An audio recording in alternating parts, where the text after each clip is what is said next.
I'd like to call this meeting to order pursuant Mass General Law, Chapter 30A, Section 20, hereby informing all attendees that a video and audio recording is being made of the meeting. If anyone else intends to record the meeting, they must first notify the chair. First up, public comment. I don't know. I received a call from Kathy. Oh, my goodness, yeah, Designated to deliver the Kathy report, if you'll allow. go ahead. I received a call from her tonight and an email. And the reason she's not here is, although she's well, she's off doing grandmother duties, seeing a grandchild perform somewhere. So I agreed with her that that was more important than delivering this in person. Yeah. So here's what she sent me from the Lee Youth Commission. All children ages 6 to 11 are invited to join the Lee Youth Commission's second Saturday gym nights for a free evening of mat ball and SPUD, whatever that is, on Saturday, December 14th from 5:30 to 7 p.m. at the Crossway Tower Gym. Families are asked to register at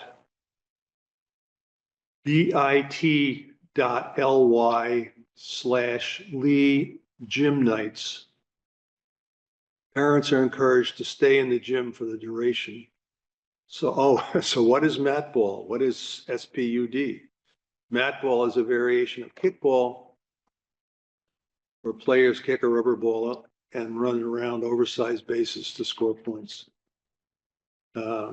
Spud is a tag-based game where one player throws the ball in the air and calls out another player's name, who must catch the ball, etc.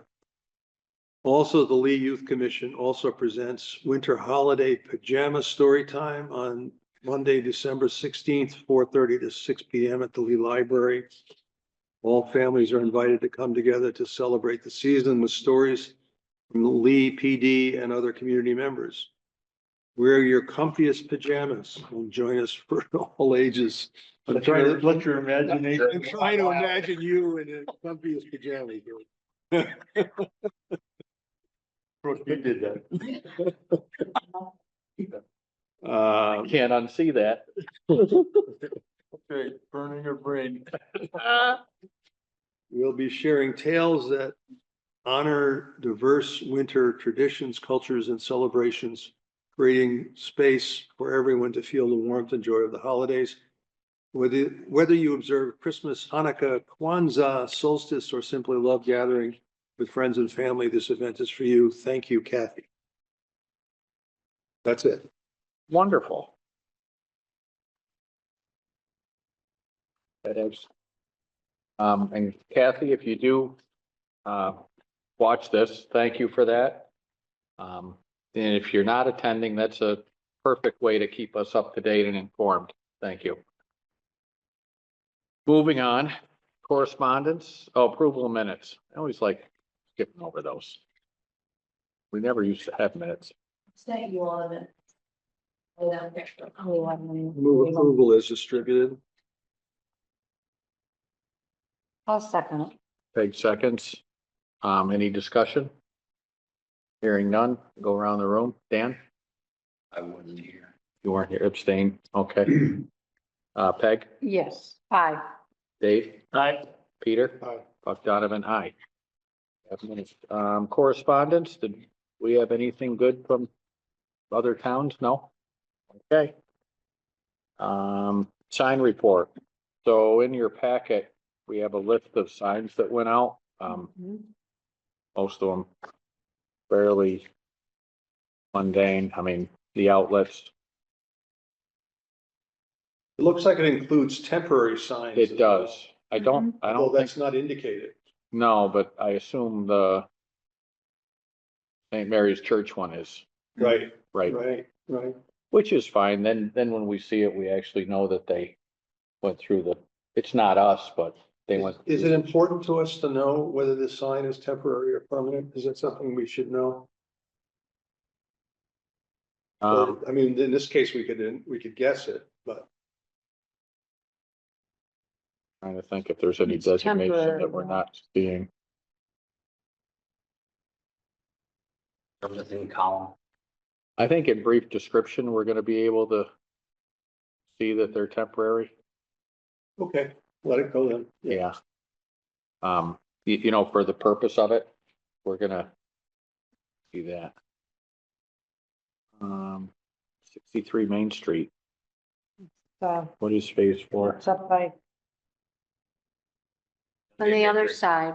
Gonna be It's, what? Cookies and crumb, cookies. Oh, and- yeah. Yeah, Looks like it's a window sign, yeah, kind of like, the Yeah. barber shop. yeah.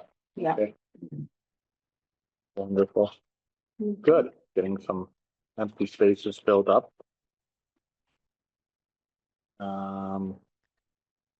Next up, affordable housing report. Yeah, so I'll go from here.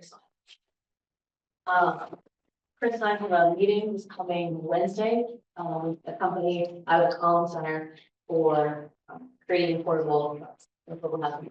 So after that meeting, I'll be able to report. This will be this Wednesday. About UMass Boston. Go ahead, Or- Peg. Affordable Housing Trust, is that what you said? Great, good, And that's he- that's Put wonderful, her in the, her head in the picture. Oh, good, thank you, Here, I can- good luck. Hope you get one. there we go. There we go. In the mountains of Mojave. Yeah,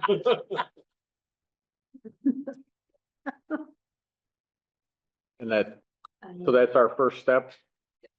Okay, After Wednesday, I'll be able, the next meeting, I'll be able to report Right. that occurs. And if you want us to be, permanent fixture on the agenda, that's fine too. okay. This is great because, the possibility of a housing trust was something that the master plan committee thought was a really important first step. And Chris has taken the initiative on it and organized this. And now that we have staff and Chris working on it, I really think we got a good chance to have this happen. Maybe not at this town meeting. I don't know. Probably a year from now. Brooke, you think?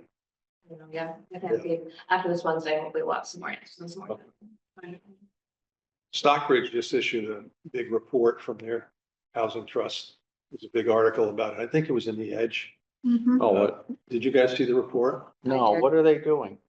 Well, they have a housing trust and they've been studying, what they have and what they need. And they have actually, according to the newspaper article, they have quite a bit more affordable housing already than I was aware of.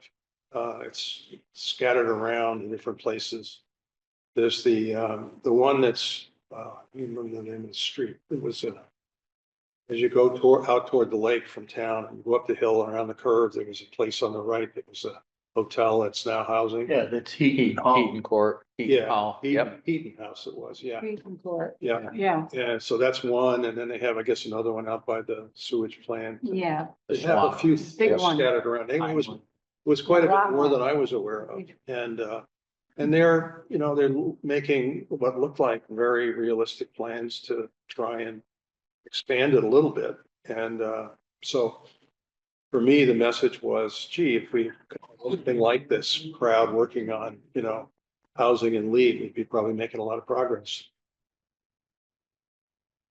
I always thought Heaton Hall was retirement.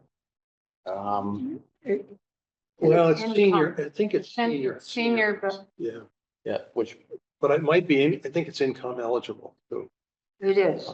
Yeah. is it all age restricted or just part of it, do you know? I think it's mostly senior housing, but, That's what I always thought. but they are, you have people there that are handicapped and that, so they're in, but they're also talking about adding on to that, which they do have property there that they could add on to if they so desired. In that, so that would be In Heaton Hall or Heaton? Heaton House? Court, yes. Court. I think that even here in Lee, you might bring that up to Brooke at the meeting. That if we have certain areas that can be added on to for more future housing, that would be wonderful. Places that Gordon's. are already serving that need, but could. Pardon have a little me? more. Places that are already serving. that Yes, need yes, could have more yes, space. yes, I think it would be great. I think housing trusts are a great way to go, and I'm so glad we may have one sometime soon. Work. Yeah. Yeah, I'll mention. be great. We do have a little bit more room there. And I was gonna say Clark Court, you got anything That's what I was thinking of, Clark Over here? Court. on Marble? Yeah, Yeah, we do. I was thinking of that. If there I was mean, that was, more. that was just, to do those houses as single family units was. Yes, Just didn't be make- What wonderful. about the original building? That more or Well, less a retirement state, Brown? Brown. Yeah, Yeah. I mean, all of that, it's possible. I mean, if it's okay. I don't know legally if you I don't know could. if they had the room. Yeah. That would be the thing you have to check, and it's another Actually- state-run entity, so. Yeah, Stockbridge has more affordable housing because of the population, being lower than Lee's in some regards, and they have more, a little bit more than we do. So it's interesting how Lennox even, I think, has more, 1%, it was 1%. I don't know if it's changed since I looked into it, but and Stockbridge had 0, and not Stockbridge, Sheffield had 0. So, Oh, wow. yeah, I'm Yeah. looking at, well, a lot of it's wetland back there. yeah, they do, But, That Clark Court is so that whole road's underutilized. yes, really it look at is. So that might be a possibility they if you did 'em. could just Yeah. mention or see if Big that's, yards around the Yeah. houses. Yeah. yeah. It's great. Wasn't there something, gonna happen at the veteran home on 8th Street? Talk of that, or? was it- That already did That- get turned to apartments. Yeah, But those are market rate. yeah. Well, good luck. We'll be anxious to hear your report. Whole building's part of it too. Yeah. Yeah, that's what The they old- call the main building. The main building, Yeah, okay. that's the old one. Mm, Clark Court came later on, Yep, and it was like, duplexes. yep. It's interesting for people that need housing. Good. Okay, thank you. You might as well stay there for planner's Right, report. okay. Yeah, so officially I am town planner now. Started last Monday, so this is my anniversary working again. I just wanted to keep you all apprised of what I've been working on. I figured I can keep this at, every meeting to make sure that you all are on the same page and everyone knows what's going on. So last week I met with Skanska and Atlas, which are 2 companies that are helping work on the public safety building. I met twice with Chris Britton, and then one day with Lenny Tisdale and Chief Santis and other members also discussed plans for the public safety building. I did 2 of the citizen planner training collaborative trainings. So the first one I did was planning with community support training, and then I also did a drafting zoning amendments training. Those are both offered by the CPTC. One of them was sponsored by Berkshire Regional Planning as well, so it was nice to see some familiar faces there. I've been working on a grant on Mass Trails for the Stockbridge Road property, trying to get a grant in for the ADA accessible portion potentially of that area and that trail system. I also met with 2 companies already about STR software, monitoring software, application software, things like that for ADUs. Another meeting this coming Thursday, to try to see what different programs are available to us, what would be best to use to implement our licensing and everything like that.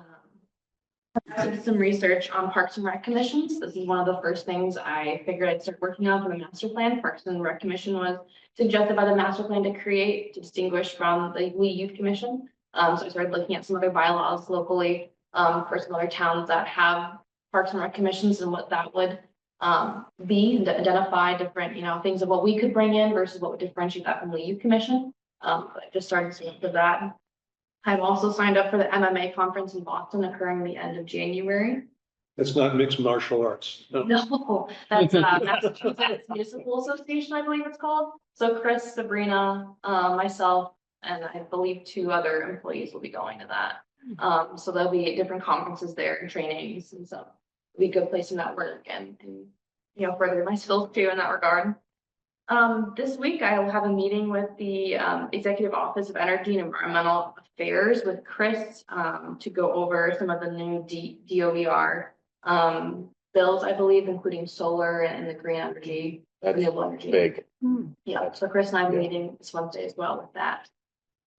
I've been looking into the IT grant, for file scanning, to scan a bunch of our files into a system to make sure that we have all of our files in their easier place. So we can kind of reduce clutter and make sure that everything is easy to find for us and anybody that is interested. Because I'm sure, as you all know, some of our files go back a ways and we have lots of them up there and sometimes they're hard to find, so having them be in a centralized location would be really nice. I've mentioned already the Affordable Housing Trust on Wednesday, we have a meeting with that. I also reviewed the new draft legislation for ADUs, which, like I said before, I have some printed out, some copies. If anybody needs any, I'd be happy to give at the end of this meeting. It's open for, they're just a draft suggestion. They're open for comments from December 20th to January 10th. They won't accept any before or after that time period. Are you gonna make comments on that too, you think? It would be appropriate for you, So, I think I'd like to suggest the whole board come up with. develop a set of comments. And Yeah. Brooke could produce a draft, absolutely. but I think we should all endorse, have it be the comments of this board. Mhm. Well, yeah, I think that is everything for this week, what I've been doing. Wow. Do you guys have any questions or? Brooke, has there been any discussion about the property that abuts the fire station, the old fire station? It's a duplex and I see it's on the market now. I haven't heard it. Because now's would be a real good time to add that to the town.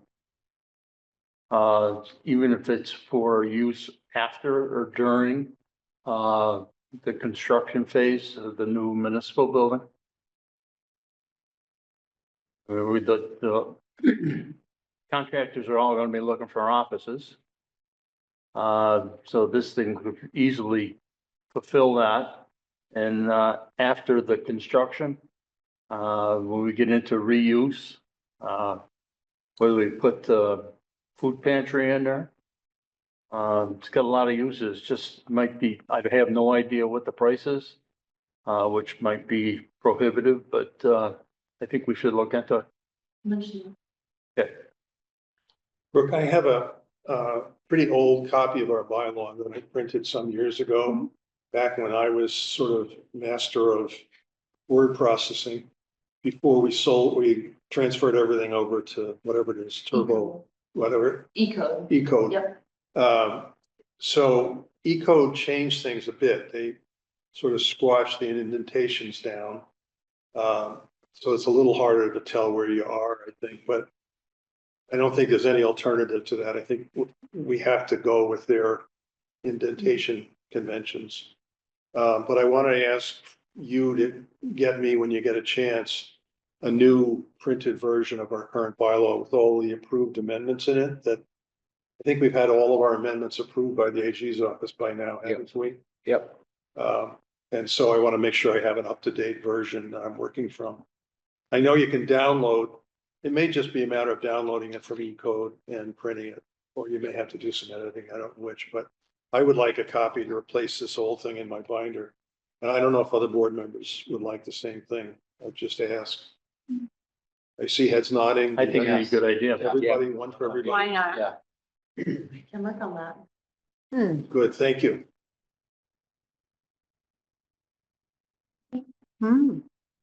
Nothing else for me.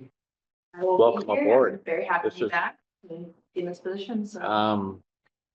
Yeah, this board has a voice now and an advocate, and I think, and the town does. I think it's gonna be very productive. I'm very Yeah. excited. I think we have a lot we can do, and master plan was a great starter, so I want to keep the ball rolling on that. Excellent. Thank you. Excellent. Thank you. Well, I don't know, it looks like Pat stood us up on this one, so we'll see if Okay, you're gonna represent yourself? Jeez. I don't have any Mylar or anything this time, Oh, so you, well, I next time, right? lined it up. Postpone it till Yeah. next time. postpone to Yeah, next unless time. he shows up.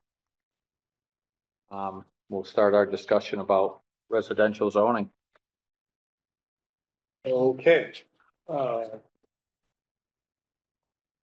Can I take it from here for a while? Now let's get our stuff out, yeah. You got it. We were working our way through this. Yeah, Everyone have a copy? Does anyone need a copy? everybody set? Oh, document you sent me I got the other you. day, right, Peter? Yeah. Anybody needs one? The one I sent you. this Yeah, week. yeah, yeah. Oh, you got one. Where'd we leave off, Peter? You know what page? I marked it, you just found the mark. It was on page 14. We were starting with OPLI. So here's the first thing I want to do is ask for reconsideration of something. What I want to ask to reconsider is whether to abandon this RA zone, which I had recommended. I now think that that's a mistake. So I'm withdrawing that recommendation if the board will allow me. The reason is that we talked about it in terms of the RA district having a very large minimum area requirement, I think it's 40,000 square feet. Talked about it as having intended to promote agriculture, which seems not to have occurred. But what happened at the last meeting was Conrad said, oh, wait a minute, if we're going to get rid of RA, then the uses, some of the uses that are in RA need to be copied back into R30. And the agricultural use needs to be added to R30. And I thought about that a little more after the meeting. And I remembered from way back decades ago in school when I was learning about land use, some of the famous cases that created zoning at the beginning of the 20th century involved pig farms in residential neighborhoods. Smelly pig farms in residential neighborhoods. And it was like, that was like the center line of, why they adopted zoning. So I'm thinking, well, we're going to add agricultural uses to R30. Agricultural uses include those pig farms. Maybe that's not such a good idea. So I think I want to discuss it with you, but I think I want to encourage us to not do the big change that I made and to do a smaller change, which is to keep the RA 40 zoning district intact and just change the maximum number of multifamily units, just like we did in the other zones. Do you think we could change it to R40 also? Just call it R40. Call it R40, Okay. because there's a lot of confusion with, Yeah. with RA, like I everybody agree. thinks it's supposed to be agriculture. And it really isn't, it's residential. Would be more appropriate for it. R40 it shall be. But are you okay if I back off on that? Everybody else is okay with it? I think It's that'll- less of a change. And I think- feel like it wouldn't have, we're not risking sort of unanticipated use effects that we didn't really plan on. I see, if we did that, I see it in Tyler's roof. Their heads exploding. If we went ahead as planned, yeah. Yeah. Huh. I see Caroline having a big problem. I do Oh, too. yeah. I do too. I David, think and it David. would be too Oh, much. They want to keep their zone, you mean, or? Just taking away that zone would, Yeah. would, What about taking away their name, the agricultural name? maybe Maybe you're we'll have right. to amend it on the floor. or something. Yeah, oh, boy. No, mm, you might as well figure it out ahead of time. I agree. I think agree it's with gonna you. put a spur under their saddle. You think for it sure. will? I Think it- agree. I Think we agree. better leave it right at RA for this year? I Uh, think we should. I I think agree. we should. I do and too. I'm with you. Because you gotta look at the big picture. If you have something this big, That's a big one thing thing. can Blow it out of the blow water. us all Yes, I agree. I mean, There's certainly going to be one thing in here that's going to blow up, Well, try to blow up. That's all right. we won't recognize it. It'll be the most bizarre. Yeah. At town meeting, it'll be the thing that we did not anticipate. Yeah. Somebody will come onto it. Yeah. Yep. All right, leave it as RA. Yes. And thank you for backing that out with me. You argue, a $4 million school budget go through in 2 seconds, and then you argue for hours about $500 somewhere else. It's, Now, let's see. Okay, so we're up to, was it page 14? OPLI, yeah, and, Brooke, why don't you come on up to the table? Is that all right, Mr. Chairman? I'm fine with that.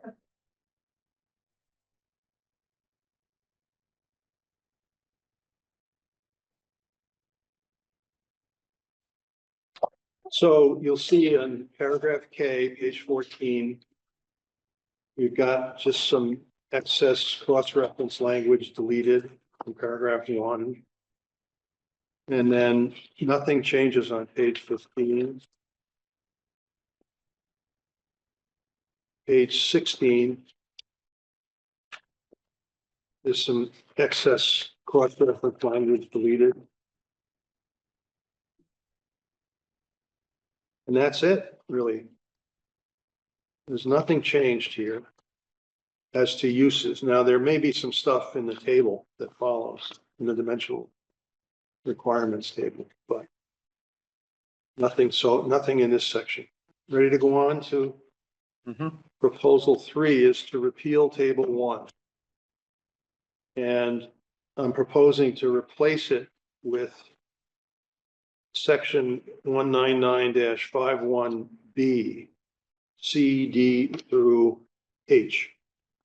So,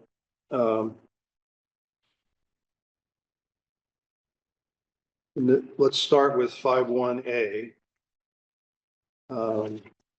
There's a cross-reference in A that's taken out, and instead of referring to the appendix A1, we're just going to refer to subsection B below. And A1, paragraph A1 is really interesting. I don't think it can be right after what the legislature did with ADUs this year. I think we No. might have to add an exception for ADUs. Yes.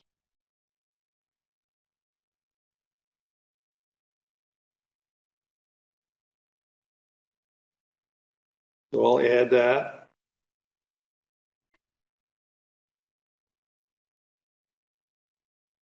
So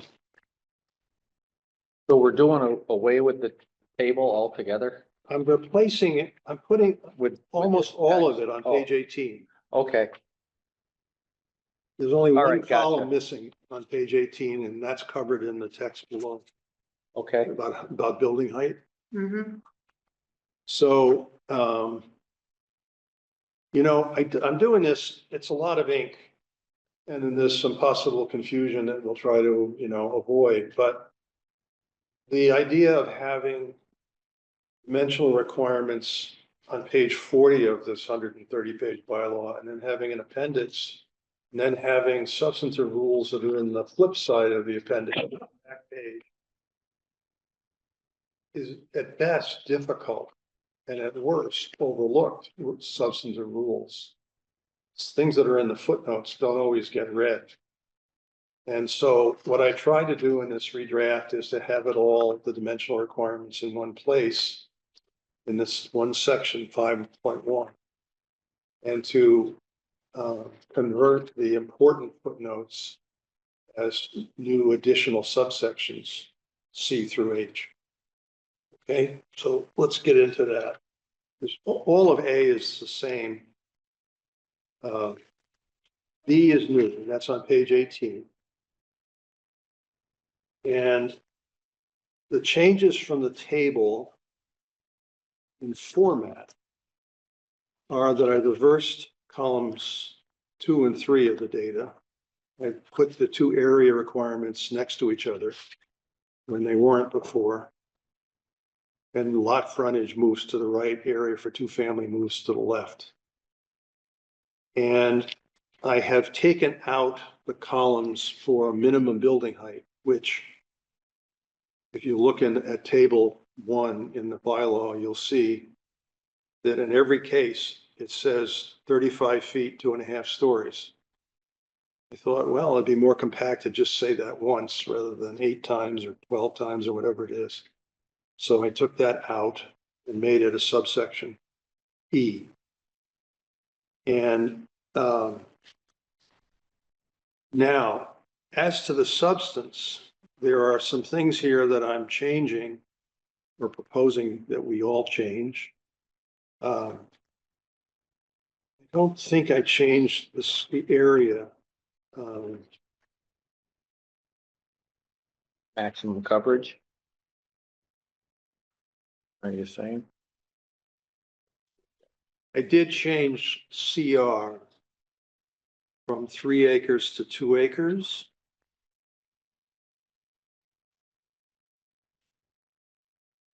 Okay. You want to talk about that? I'm suggesting 2 acres as the minimum area for CR. Is that acceptable?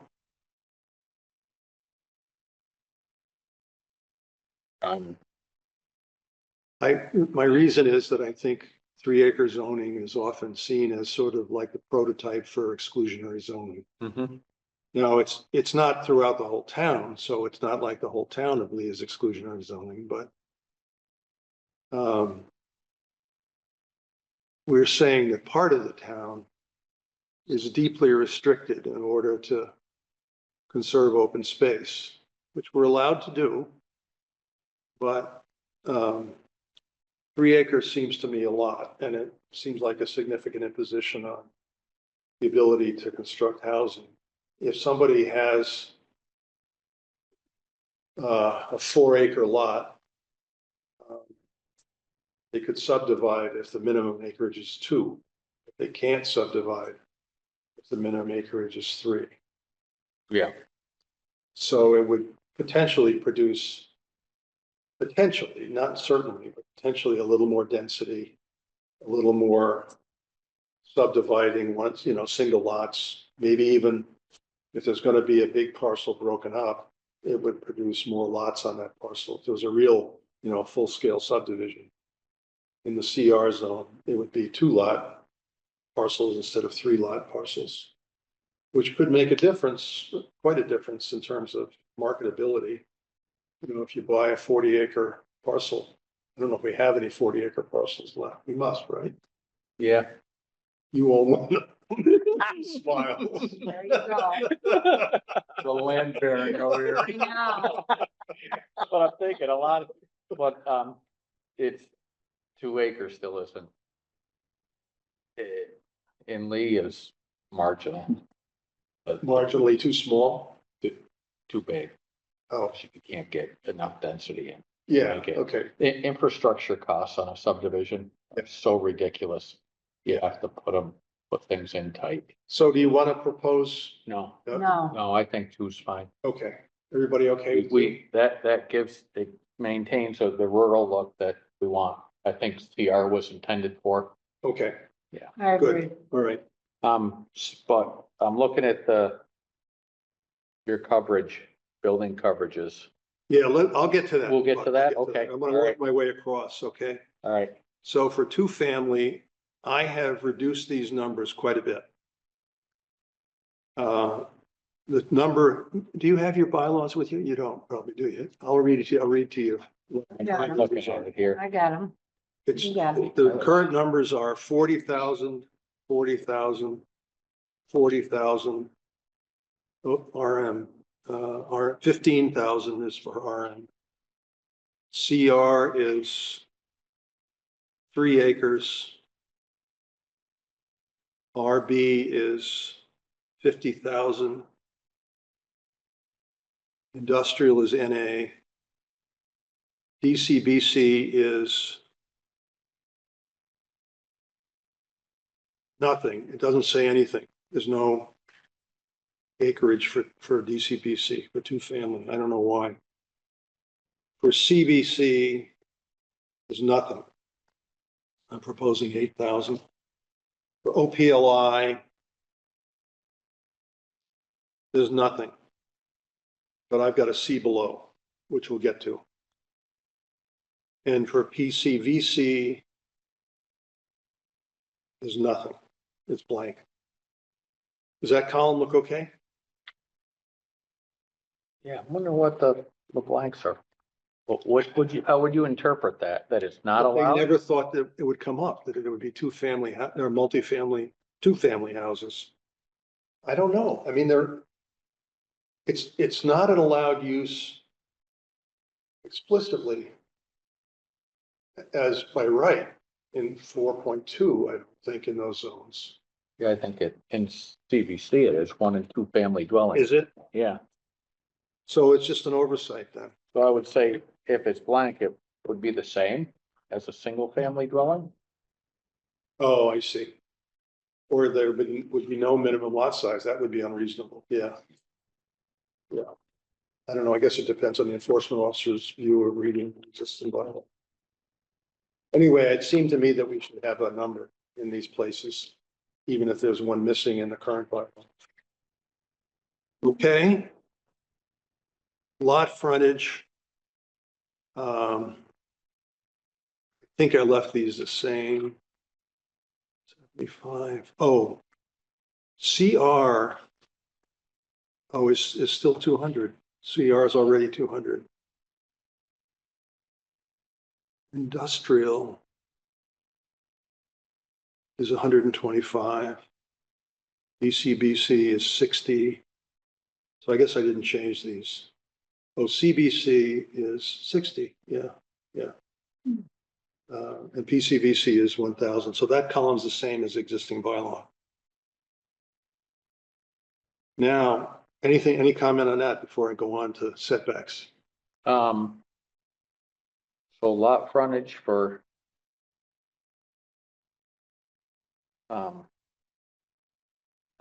yeah.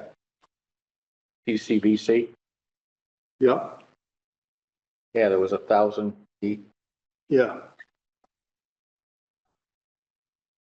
How would that be for the whole development? Yeah, yeah. It's a unified lot up there. Unified lot, right, Yeah. right. I mean, we propose reducing it. No. There's not going to be another PCVC in town, though, is there? Seems unlikely, but especially given the way retail is going.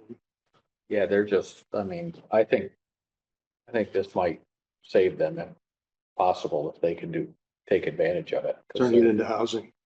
at least have some Yeah. more. Or, income. you know, if we reduce the frontage, they could start selling off lots. I don't know if they have lots I they think could that'd be a sell. good look. Yeah. I see like some condos like we're done behind Brushwood Farm. That Yeah. wouldn't be bad. You've seen up in there, right? You guys know Yeah. that. You kind of look at what's up there now. There's They all a saw. lot of potential up there. Yeah, You know, it's something that, and they can barely keep retail alive up there. It's hard. right. It's almost, with Amazon and everything. Stores just out. Okay, setbacks, Peter? Yeah, I'm reviewing this now. I don't see any changes that I've made. It's been over a month since I looked at this, but I might have made, let's see. Change the rears, 50 to You 30. see? Yes, I did. I changed the rears. Yes, good, Dan. Thanks. Yeah. Because some of them, like RM is 30 feet. R20 is 30 feet, but R30 is 50 feet. Why? What do you need 50 feet for behind your building?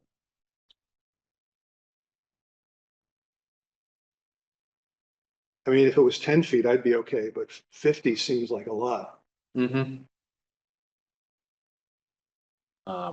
That Yeah. extra 15 feet where we put our leaves. Well, it will, by changing that, it could possibly open up with the ADUs. A little bit more Let the flexibility. there. ADUs fit Well, into more. that's gonna into give the them another- backyard better. That'll give another 20 feet Yeah, into a yeah. into good a point. backyard. Yeah.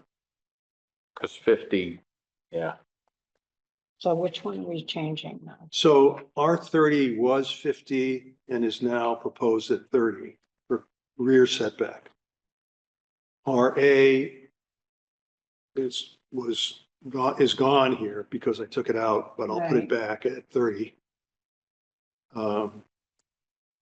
And CR is currently 50. And I changed that to 30.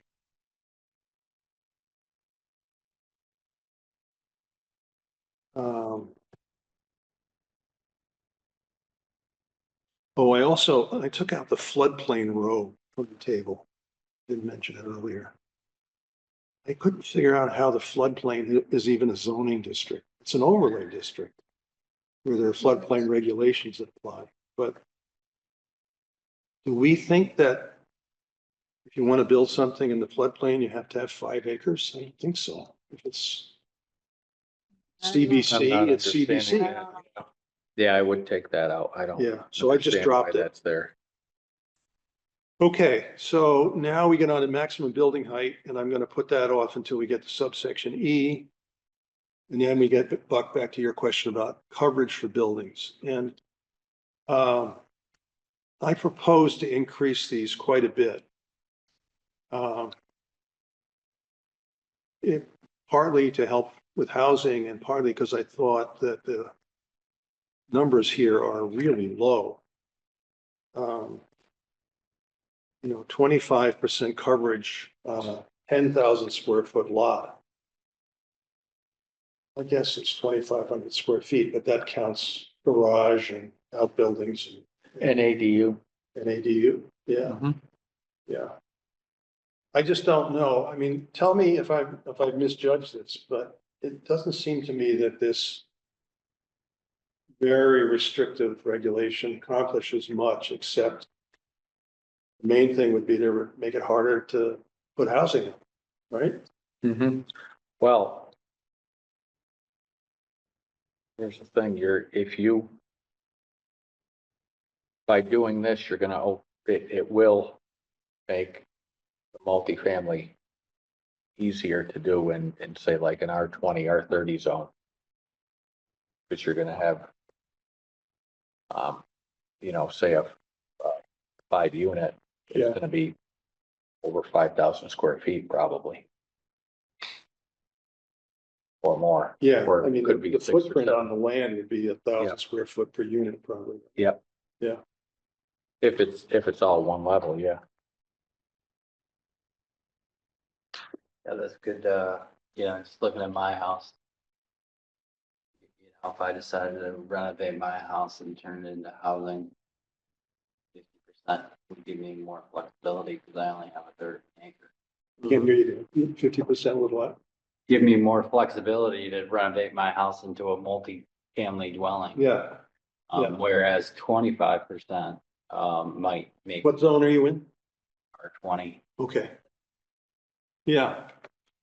You could bump it out a little bit and make. Could bump it out and turn it into a multi-family with the yeah. 50%, but at 25, I'd kind of have a little restriction because I only have a third of an Yeah. acre. So, I mean, I think it was true that when this was adopted, everybody just loved open space. And I still like open space, but if it's a boundary, if it's a barrier to housing, I think we need to balance the two things against each other. So. What do you guys think? Is this okay? Should I back off in any one of the zones? Is there a? No, I think this is going where the trend is. When these were written, we were still in the 1950s suburb Americana mindset. Where you have the streets with, everybody's got their ranch or cape and with their lawn and. then And we envisioned maybe a maximum population and then after that we're That full. was it. right? We're full, yeah. Yeah. Yeah, and the mills were booming and everybody had cars in the driveway, At least one, maybe two. right? And now we're trying to get it so that we have fewer cars in the driveway and That's right. we do more walking. Okay, that's it for the table, folks. Good. That was painless, huh? Yeah. Okay. Now we get to the footnotes from the existing table and now show up in the bottom half of page 18. There's a special rule about, and on the curved streets, the 300-foot rule, I think I repeated this exactly, except that it should say, instead of subsection A, it should say subsection B. Because it's an inaccurate cross-reference. Fix that. And then the same problem in subsection D, which makes a reference to subsection A, should be B. And this is again, existing regulation. It says if you've got town water and sewer, you can build on a smaller lot. There's no change here to that. All right, now we get to the building height, which is subsection E. And in the existing table, it's all the way down 35, 35, 35 with some footnotes here and there. And 2.5 stories all the way down with one footnote in one zone. So what I've tried to do here is to incorporate, simplify, and then also incorporate the change that we made for the UCBC zone when we approved the bylaw amendment for the price chopper. You want me to review it with you, or do you want to read it yourselves? You're seeing E1? E1 is the result of the price chopper Yeah. amendment. And then E2, I think, is a footnote to the existing table with the OPLI zone only. Weird one. It's footnote 12. Whoops, that's not it. Whoops.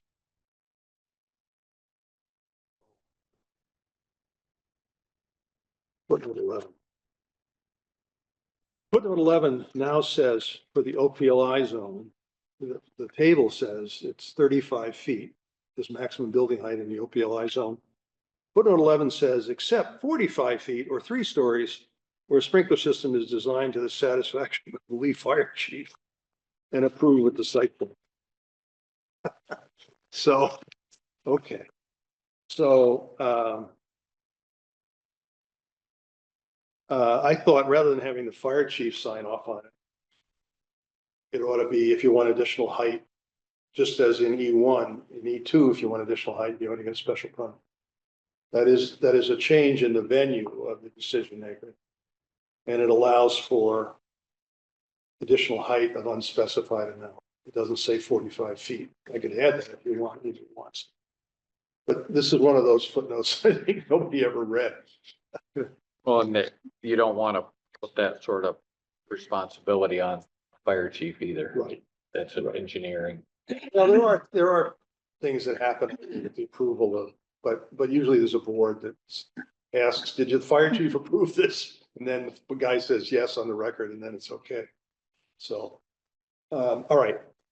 You all right with this? Should I leave 2 as it is or take it out? Well, in these zones, if it's multifamily at certain places, if it's over 4, you have to have the sprinkler system and So- things of that nature. You have, Because of the Yeah. building code. Building code. right, the dictates that, building right. code states that, so Yeah. you have to do, Does that lead to a change here, Peg? Does pardon me, that mean that we should change something here? I don't know, Okay. because of the, It sounds like it's additional- just, it's a rule that's out there that applies to multifamily housing. I think, Whether we say so or not, it's still there. okay, and we do zoning at building code. I know, Just like, what is it, 12,000? Or sprinklers come in on any structure? Is it 10 or 12,000, somewhere in there? You can go ahead. Insurance man come in? the building height though, does the, Well, Depends. I don't know. The height, Square yeah. footage. There's a trigger somewhere for sprinklers there for square footage. And also, when you have multifamily, there's, there is that, That's the other thing. Yeah, Right, but it could be, you know.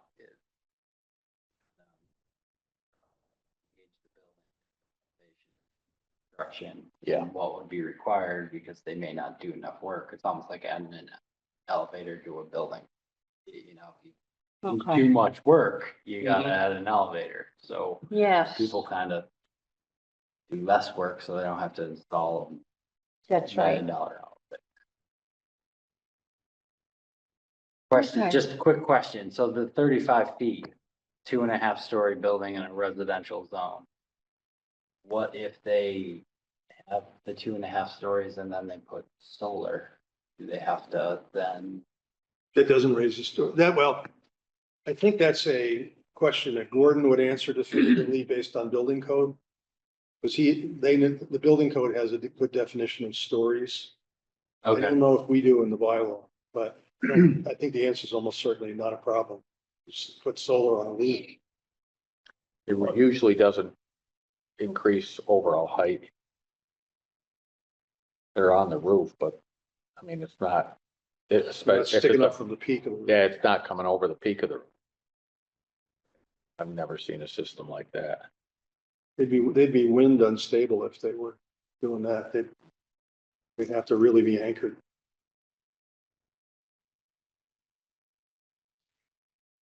Is that a okay answer, Dan? To keep going? Yeah. We all set? Okay. Oh, yeah. Okay. So, are we all right on E? Everybody okay on E? Mhm. F, now, I don't remember exactly how I got to this. This is for the industrial zone. And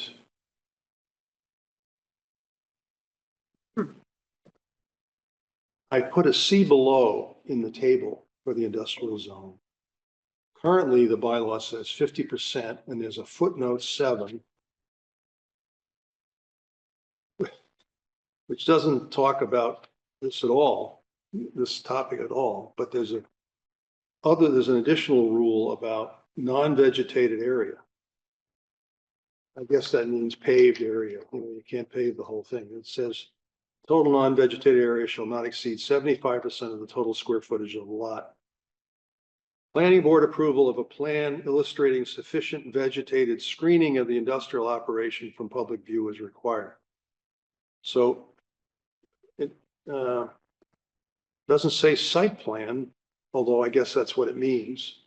It just says planning board approval of a plan illustrated. So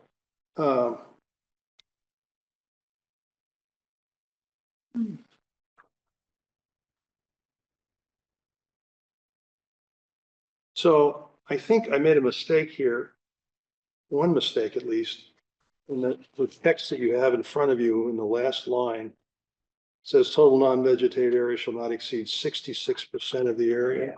That's- This is F on page 18. Below the new table. Mhm. In the industrial zone, the maximum coverage for buildings shall not exceed 50%. And the total non-vegetated area shall not exceed 66% of the area. That's more restrictive than the current rule, which is 75%. I think you should change it to 75 and leave that intact without changing it. Yeah, I think so.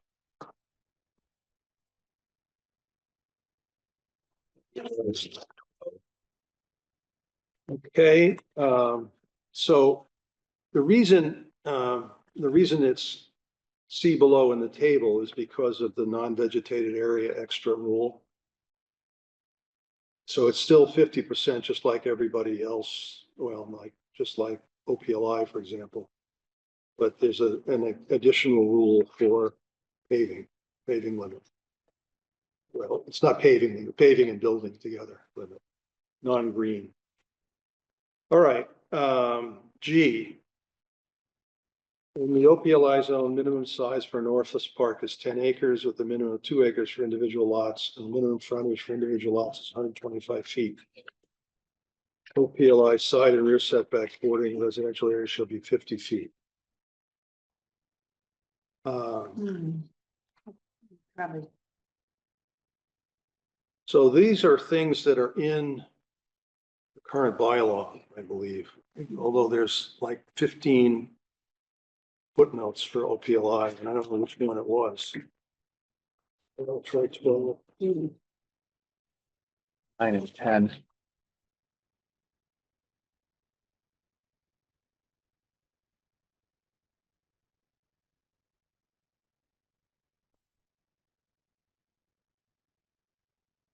So in OPLI, they changed the setback if it abuts a residential Yeah. zone. Yeah, which is, Good. Yeah.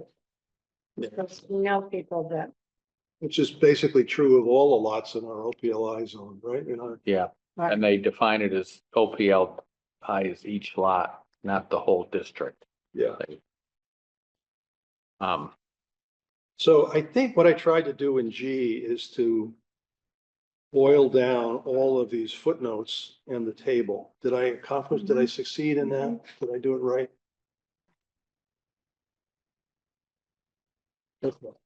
well, we might have made some of them non-conforming now. We increased the sides setback Oh, from 40 to 50 and from 25 to 50.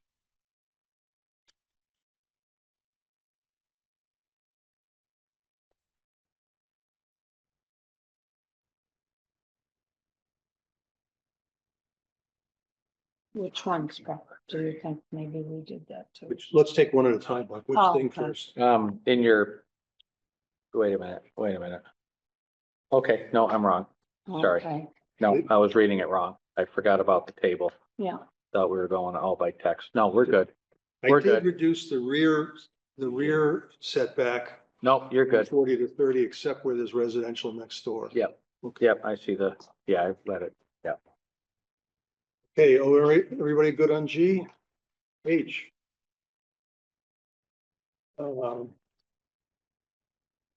PCVC zone.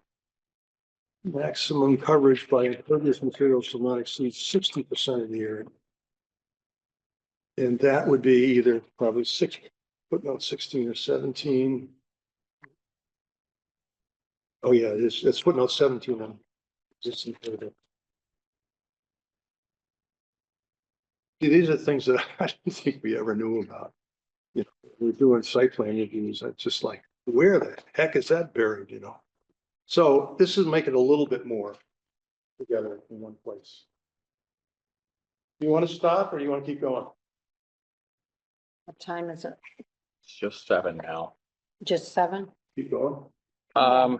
Yeah, let's get, one side. Yeah, All right, the next big thing is multiple dwellings. And table 2, as you know, is your multiple dwelling table. And I have repealed table 2, proposer and added it. Its replacement on page 21, a new table. And there's a lot of detail in this. So we'll start with subsection A on page 19. First, there's some cross references deleted. I added the language in A1 zoning districts where that use is allowed under this chapter.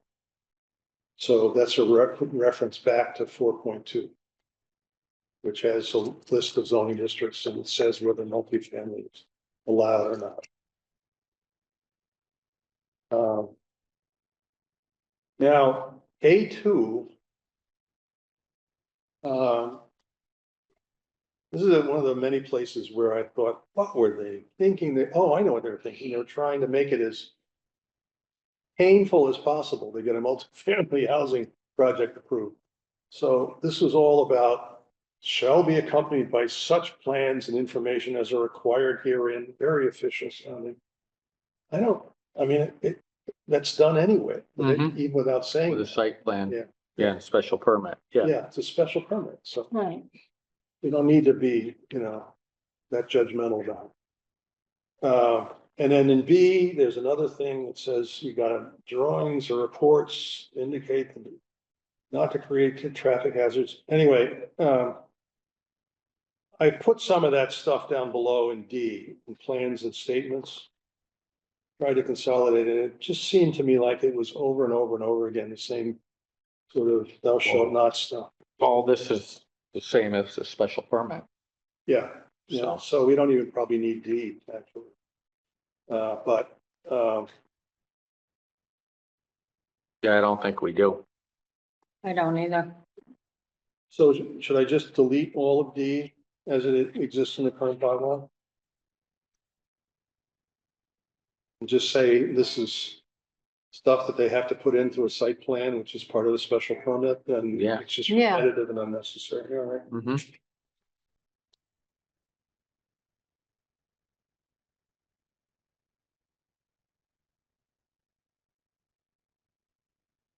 Okay. Now there's a waiver provision, which I think probably also is unnecessary because we have a separate waiver provision in our site plan review. Correct. So can I repeal that subsection E too? Mhm.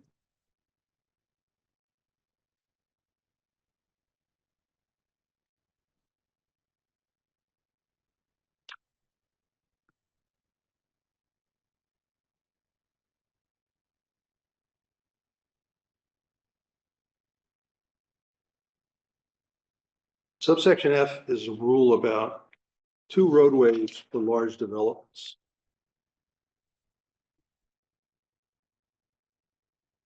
And so one question is whether we want to keep this, whether it makes sense from a public works point of view. And then also I see there's an error. I've got a 30 taken out and a 15 added and taken out. So I guess my question would be, Dave, do you know what the right distance is between an access way and a property line? Is there- No, I do not. You can have it right on the property Yeah. line, can't you? Yeah. Can we just delete that sentence? Or do we want to make sure that there's a nice floral border for all the access ways and multi-family developments? To have the access right, the driveway up against the property line Yeah, could be an issue. could be. Yeah, with, if you, especially if you have multiple properties, again, that you're running this driveway to. Yeah, so this would be more than 40 dwelling units. That's a good sized development. Yeah, so what do you think a reasonable boundary distance is for? 15 would be good. driveway? I was gonna say the same thing. 15. 15 feet, okay. Yeah, zero would be tough. That could be, That's true. that could be very abused. Okay, 15 would give, that's here to the railing, approximate. Like a plow. Give you a nice, they'd give you Yeah, possible plow. Well, yeah, sidewalks. another thing, as you said, you have to put guardrails in. Yeah. So it's eating up space Mm-hmm. with the offsets and that.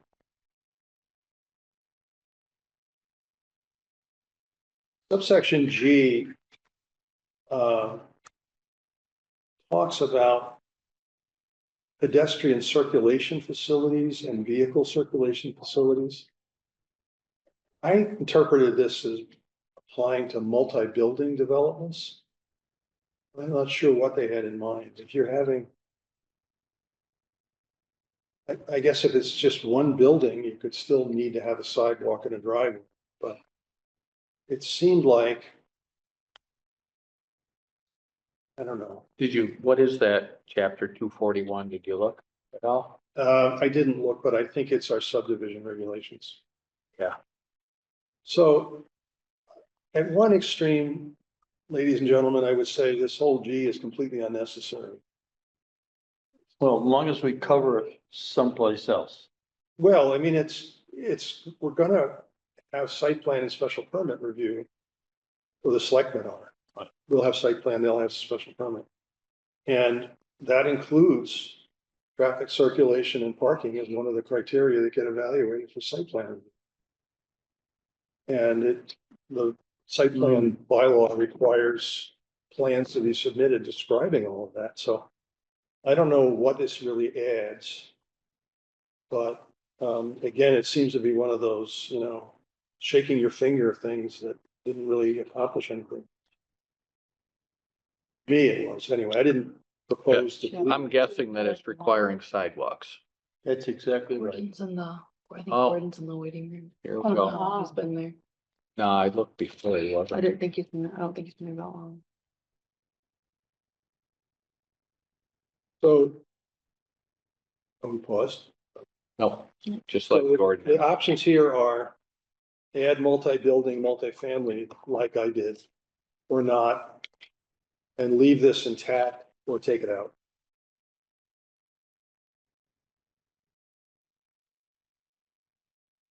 Oh.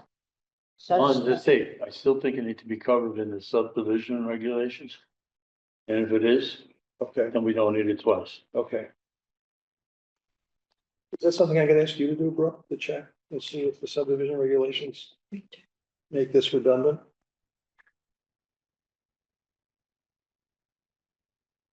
This is the first of many things I'm gonna start handing off to you, Brooke. I'd like to say I'm.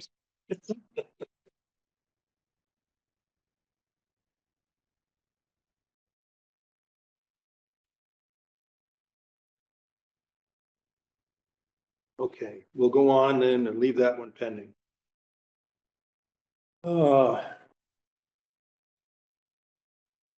Off-street parking has, a small deletion that seemed unnecessary to me. Off-street parking has to be provided in accordance with this chapter. You don't have to tell them which article. Site plan review and approval on I.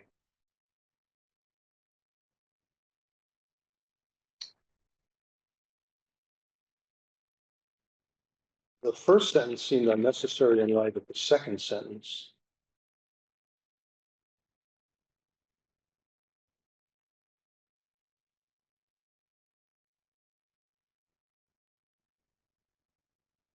In the beginning of I1, it says that there has to be a site plan review, and also Just like under before. B, it says it again. Yeah.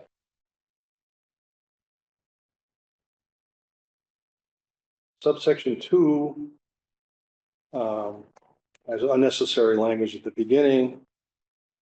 And I added the in front of Board of Selectmen, and I said shall rather than will, so it's a command rather than a prediction.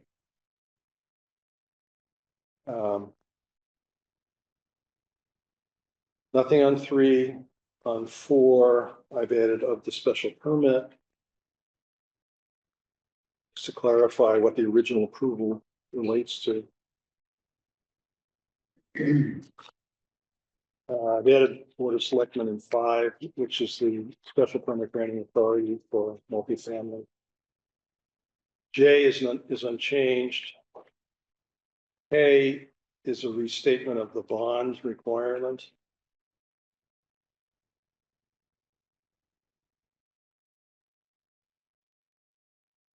I've changed some of the people who are involved here, like determine whether the bond is sufficient. I thought that should be the judgment of the selectmen, not for the Public Works Department. They're the ones who are issuing the special permit. They can get the advice and ought to get the advice of the Public Works Department, but it's the selectmen that make the decision. So look that over and see if you see any harm in any of the amendments in K. I don't think there's anything substantive, really. All right, L is the real meat of it. Now we got a new table. It's replacing table 2.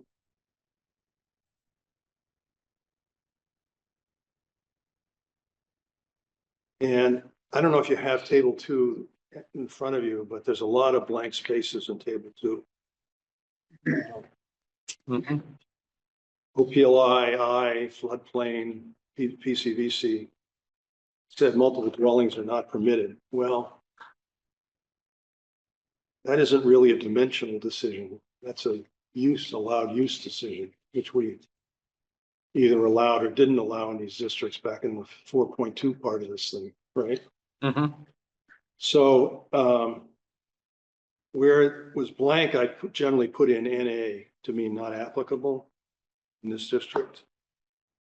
So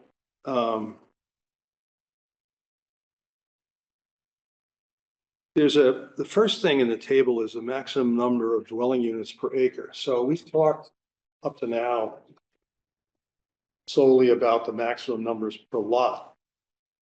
There's also a maximum number per acre. I'm not sure why we need both of those things. Maybe we do. What'd you say, Beck? I kind of think you do. You do? Okay. All right, so let's look at that. And in the R20 and R30, the current number is 4. I've proposed 6. In RA, it's 4, and I haven't put anything in, but I'll propose 6 unless you tell me otherwise. In CR, it's not permitted. And I'm proposing 6. In residential multiple dwelling, there's a NR and a footnote 2, which says that there are not fixed dimension requirements. That's not even right in this column, but that's what the bylaw says. In rural business, the maximum dwelling units per acre is 4, and I'm proposing 6. In OPLI, I'm saying NA, and the current bylaw says not permitted. In industrial, I'm saying NA, and the current bylaw says not permitted. In PCVC, I'm saying 20, and the current bylaw says not permitted. So this is in relation to our change up on the retail outlets, allowing residential in the retail outlets. We're going to need a number. If we have them for everywhere else, we're going to need a number here in this cell. And I suggest 20 units per acre. Is that too high for a planned development up there? Any units? 20 units per No, acre. not at No, all. I think it's okay. I wonder what the, But we got to come back to the per acre thing. okay. Okay. In DCBC, the current says NR, and I'm suggesting 25. Now, I don't know what those boys from the benchmark development have. How many acres is the price check? I think it should remain as downtown and CBC. I mean, that's what NR is not restricted, right? NR is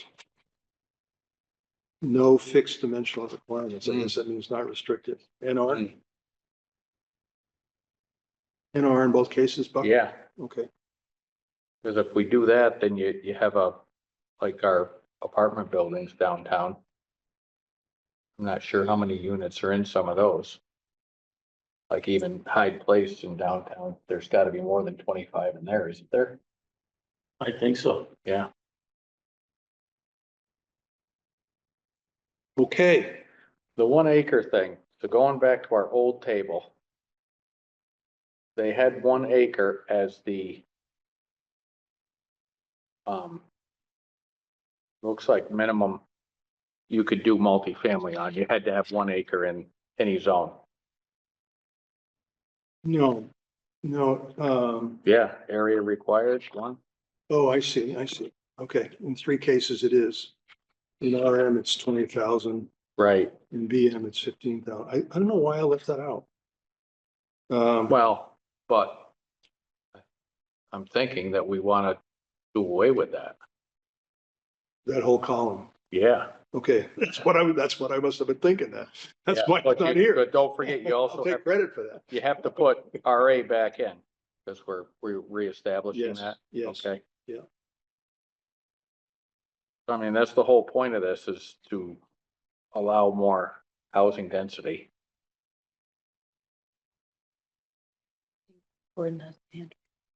Okay, hi Gordon. How you doing, sir? And board, good to see you all. Welcome back to those who have been traveling. Anyway, yeah, a question also to keep in mind is that for the old R20, 30, and RE40s, you are allowed less acreage if you had your lots supplied by water and sewer. I don't know if that was one of the footnotes, and maybe you was- should, go ahead. that was for a single family dwelling. We're Right. talking multifamily now and there is no. I don't think there's any decrease on that, is there? Or- In, or in in table 4.2. one, Yes. as a footnote that what described. Yeah, and I just didn't want you to miss that. And is it applicable to multifamily when you're starting to go more housing? And maybe it's not, you know, and you also had rural business or residential business, whatever you want to call it, rural business, where maybe you ought to look at if you're trying to encourage growth, then you look at that exemption. And I'm sorry I'm late to the meeting if you already talked about this. But you know, look at it for a rural business or anywhere where residential is allowed by right. It's another issue, and you could even say only if it's residential. You don't have to say residential and business. But I just thought that might open things up for development too. Just, you know, allowing a little less acreage if they had town water and town sewer. And also, just for Brooke and everybody, as you're looking at all this, anytime our bylaw says the select board, it really should get changed to, or Board of Selectmen, it should get changed to select board. Just to be consistent with our updated town bylaw. That's all. Okay. I'll be quiet. You chime in whenever you want, Gordon. Let me just get this down. I got a reply I need to say. Select board, is that 2 words, Gordon? Yes, it is. Yep, it is. Select board is 2 words. With a capital B. With a Yes, capital, yeah, yep, okay. that's the way it is in the new, in our amended Okay. bylaw. Thank you. Right, so listen, both to you, Gordon, and to you, Buck, I think I'm seeing a gap in this table on multiple dwellings. We do need a lot size. We can't just say any old lot size works. You have 10 square feet, you can have a multiple dwelling. What we should say is it's the same rules for 2 family. As single family. Or say, well, it's different. In the first table, it was larger for 2 family, remember? Yeah, So I'm suggesting we just say it's the same for 2 family minimum lot sizes. There has to be a minimum lot size. Mhm. I agree. That would be overlooking a big gap. You agree with that, Gordon? Am I right on that? Yeah, no, I do agree. And then if you want to allow it to be the minimum, there should probably be just a baseline minimum. And then if you're above the minimum, you could then consider whether, you know, what is the minimum if the lot has both town and town sewer, because you get 25% for Right. town water, 25% less for town sewer in the bylaw that you're looking at now. Do you want to continue that for all residential areas? Even We do. CR zone, you know, what do you want to do? I think we did that already in the first table that you weren't here for. Okay, sorry. And no, that's all right. And then now if we cross-reference to, you know, for minimum lot size, just look at that table and that section. I think we Yeah. can get it without having to repeat the language. Okay, Sure. Okay, great. Thank you. good point. Thank you. Buck, you okay with this? Yeah. Putting something like that back there? I think the 1 acre is there again, getting into the whole land thing. Where everybody had to have big land. So multiple dwelling Okay, will be the same land requirement as a 2 family. Oh, I do have that. It's the first sentence of 2, paragraph 2. Multiple dwellings often have a larger minimum lot area than required. No, that's not what I have in 2. No. I don't know what I even say that often have.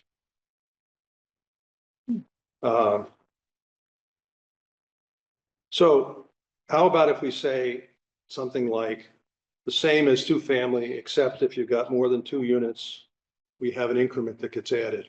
Is that all right? Of lot size area? See, in the current, What if we What if we did the percentage of coverage? Just called it there. Okay, you know, I like- think that works, so we don't have to Yeah, go on the fly. yeah. Make another column, so we'd have two more columns again. One Mr. column, Chairman, no. Mr. Yeah, Chairman, go would ahead. that be, I don't know if it's spelled out, but when you're talking about lot coverage, would that be impervious areas so that you'd be also including no, sir, parking areas or just building? just building is how we, Okay, right now. okay, I haven't Buildings, plural. seen any of this, so I was just, I'd love to get a copy later, once it gets, goes through your process, I'd love to see it. Thank you. Buildings plural because could be multiple buildings now. Yeah, did no, have- thank you, I'm attending that 9 o'clock tomorrow morning meeting, so, thank you. in the earlier discussion that you weren't here for, Gordon, we did discuss that in some zones, there are both lot coverage by building limits and impervious area limits. Yeah, okay, separate. great, thank you. Okay, so my question is, so in the existing table 2, in RM, for example, no, that's not a good example. RA is a good example. Yeah. I don't even know what the current table means. The row says residential agricultural RA, column says additional square feet per dwelling unit. And the entry in the cell says not permitted. What's not permitted? You can't have a bigger lot than a certain size, or you can't have No, you can't have additional units, or, if you, yeah, for like RM and BM, which it's gone It's now. gone. yeah, You could do an extra unit if you had an extra 5,000 square feet, yeah, yeah, I think is how it went, yeah. which So was, that if you're building, 40 units, you need more space, more land than if you're That's- building 4. yeah, that's. Yeah. But we're not even doing that for. Basically, Yeah. in those districts, it's capped at 6. Right. So the question I'm left with is, what do we want to say about minimum lot size for multiple dwellings? Do we want to say it's a uniform number by zone, regardless of the number of units, or is it going to be a number by zone with an increment for, extra large projects? I think do the minimum area like we did in 2-family in the table 1, and then let the maximum coverage percentage cover it. All right, so you were suggesting adding a maximum coverage column here. Yep. Yeah, That makes sense to me, Buck. Yeah. yeah, because we didn't, and we have it in table 1, not in table 2. Okay, And then we could add the area for multifamily and keep those dimensions the same as we have it for 2-family. Oh, boy. the lot size. Lot Lot size Yep. matches 2-family. Yep. Okay, period. Period. End of topic. Okay, I mean, you could say that in context or add a column. I think adding a column would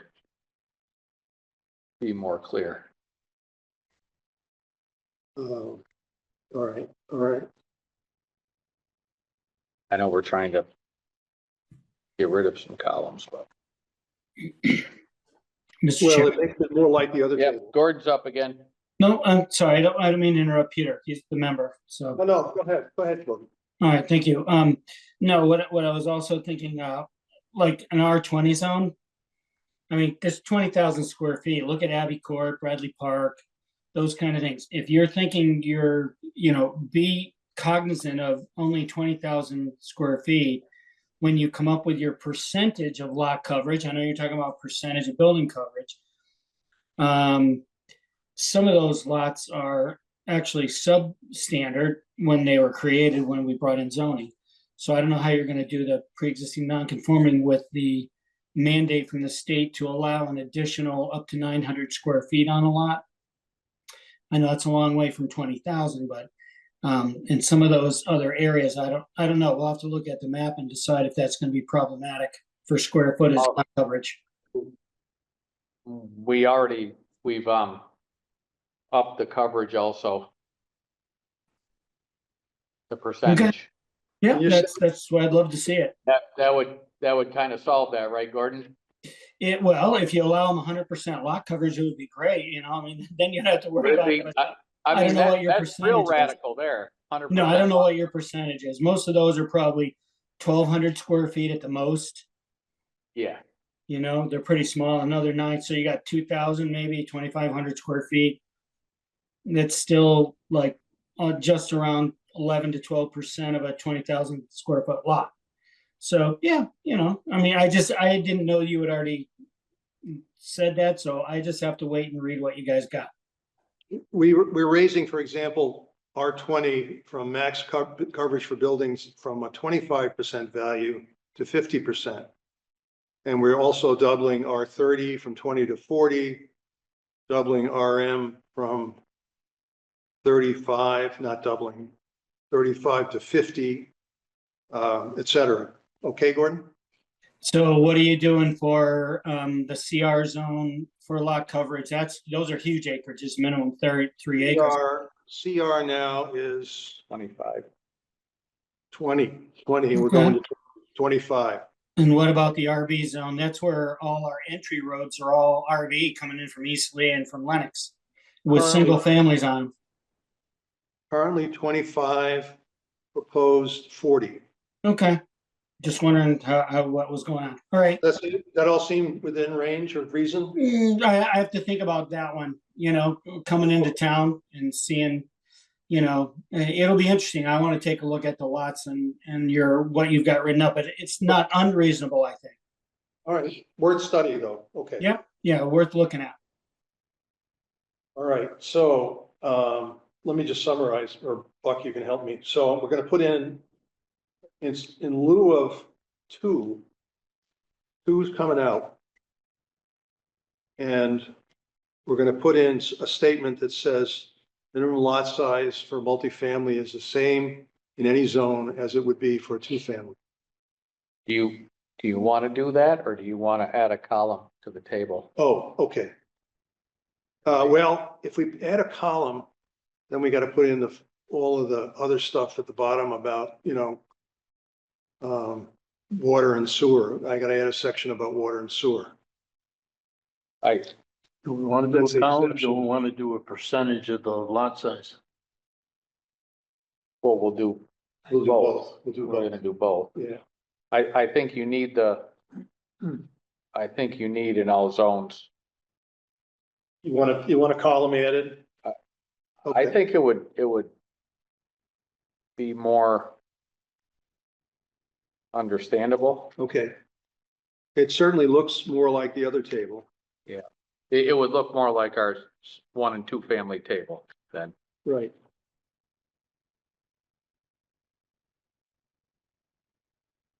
And then I'll also have to add that extra subsection Correct. about Uh, water the- and sewer. Yep, Would that be, the additional be in only the zones that allow residential? So would that all, how are you gonna deal with that as far as industrial and OPLI and those kind of things for lot coverage and whatnot? Did any of those change?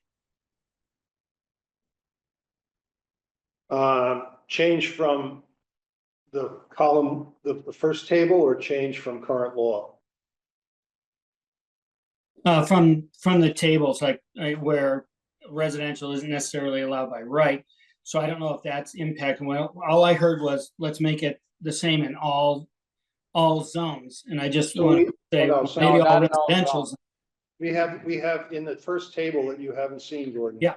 We have areas, just like in the table 1 at current law, Mhm. we have a column that talks about minimum area. Gotcha. Okay.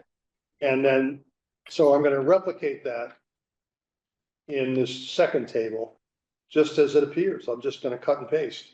Okay, And then there's a footnote that says, in one case, that in all zones where a lot is serviced by both water and sewer, minimum lot size shown above is reduced by 50%, et cetera. Okay? okay, I'll have to repeat that because we Yeah. repeat the column that Mhm. refers to. yeah, and take a look at the current one because it's like 25% for water. Cause some lots have water only. Like up We on say Spring that, Street? yep. If Okay, you yeah, have as one long or as the you're other, looking at that. 25%. Okay, great, thank you. No, I'm gonna leave because I'm interrupting too much and I'll wait and see everything that's written down before I make you revisit. You don't need to leave, Gordon. You do if you want, right? You've got good inputs here. All All right. right, well, I'll try not to interrupt. No, that's all right. You're just one of us. And you know a lot more about certain things than any of us, so it's fine. And then for table 2, we're gonna put in the maximum lot coverage. Yes. Do we need to talk about that? Just leave it the way it is, or we're gonna, let me see. I would- We're gonna, I would say leave it how we have table 1, yeah, or put it as how we have table 1.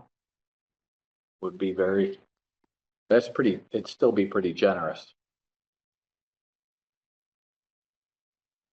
okay, we'll do.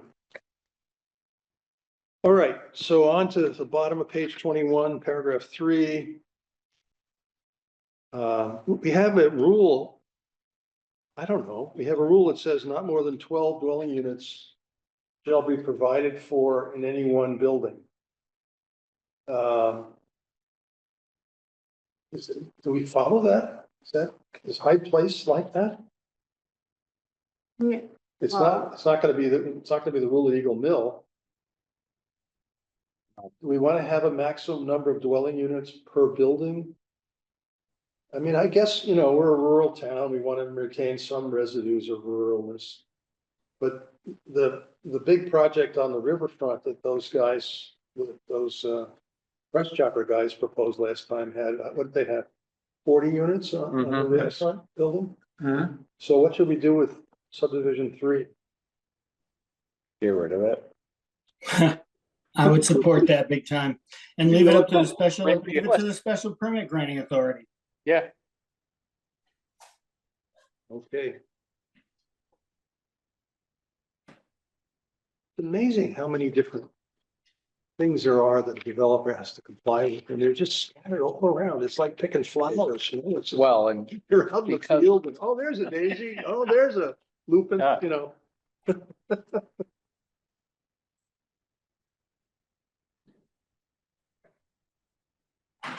Okay, 4, 2 or more multiple dwellings on the same lot shall be spaced at least, it says now 35, I propose 25 feet apart. And it says in the RM district, but I think if we're gonna have this rule, it's a public safety rule. And it ought to apply anywhere, right? well, this one's kind of odd because if you have an accessory Oh, yeah. structure, it's 10 feet.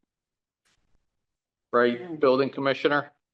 Yeah, it's 10 feet from boundaries and then generally what that 10 feet was that if you're within 10 feet of a main structure with an accessory garage detached, you had to put 5/8 sheetrock on the garage side so that it's about fire protection and allowing some space for the firemen to keep one building to not burn based on a fire in another building. So with 2 dwelling units. Yeah.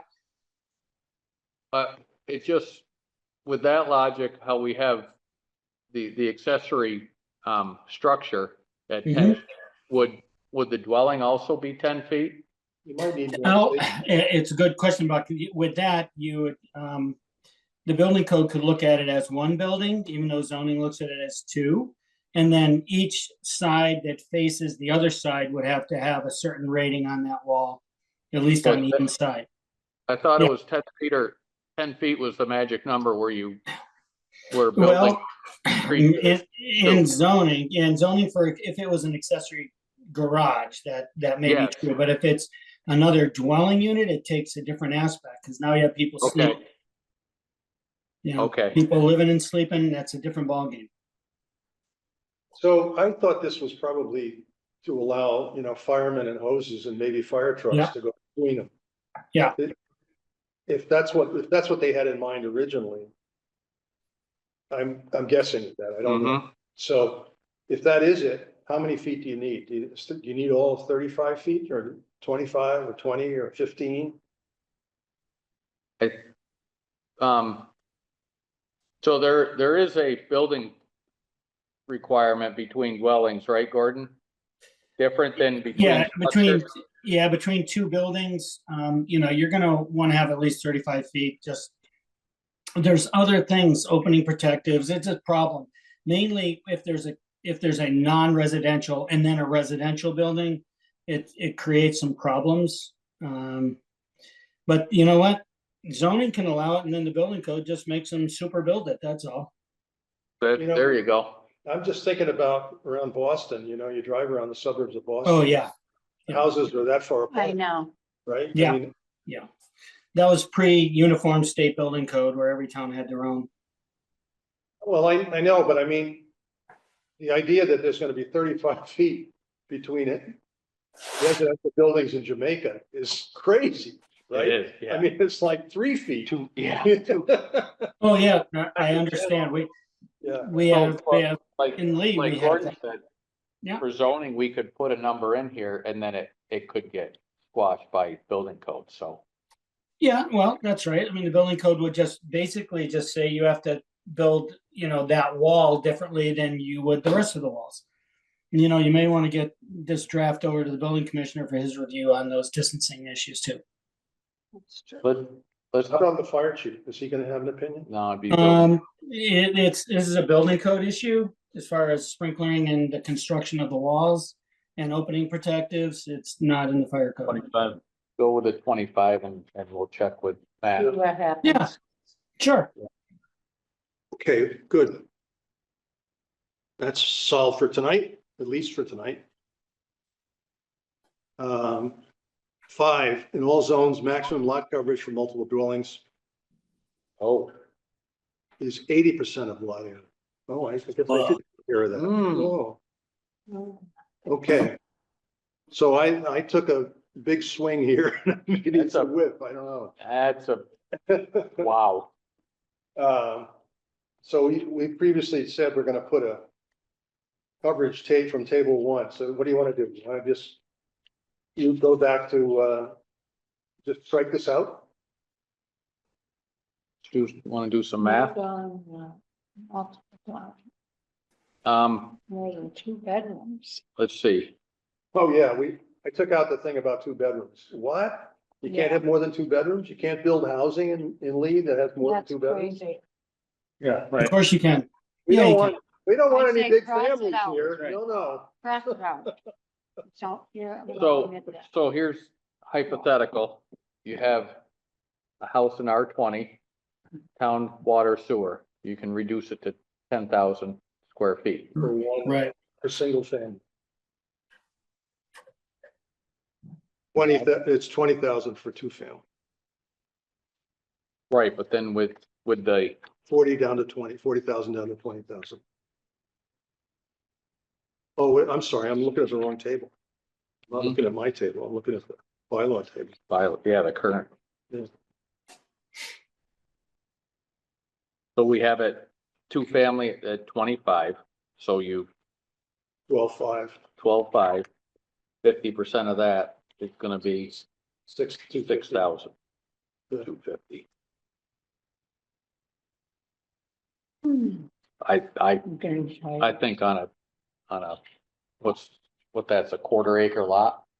Have 6 units on a 1/4 acre lot, that's That's gonna be, Yeah. that's a lot. And if we go to 80%, that's gonna be really All right, I'll take it out. split. So we'll stay with the other, maximum coverages. Good. Mr. Chairman. Yes, sir. You may also, I mean, statutorily, you guys are also supposed to be looking at open space issues. That's one of the things zoning looks at. I think that it might be remiss, you can go ahead with your building lot coverage, but you also may want to make sure that you address impervious soils, because I think Conservation Commission may have something to say about that. As far as, and DPW, getting rid of that water that's coming off all those roofs.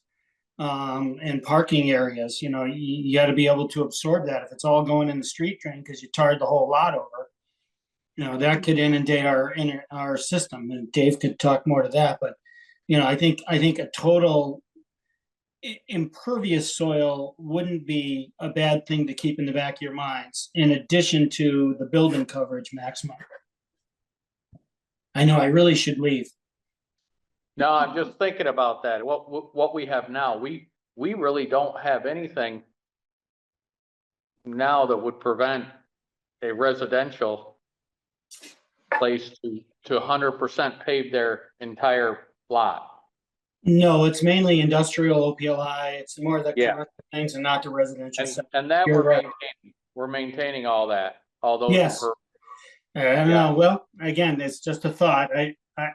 I'd be reluctant to approve 100% impervious on a small residential lot. Why don't I draft another column and post something to you? I don't know what it'll be right now, but Total impervious. yeah, so there'll be two, building Mhm. coverage and impervious coverage. Maybe Dave would know better as far as the drainage systems around town that are going in, street drains. I'm not talking about sewer. I'm talking about street drains. But when there's ever a development that comes into town, the first thing we ask the engineer for is runoff.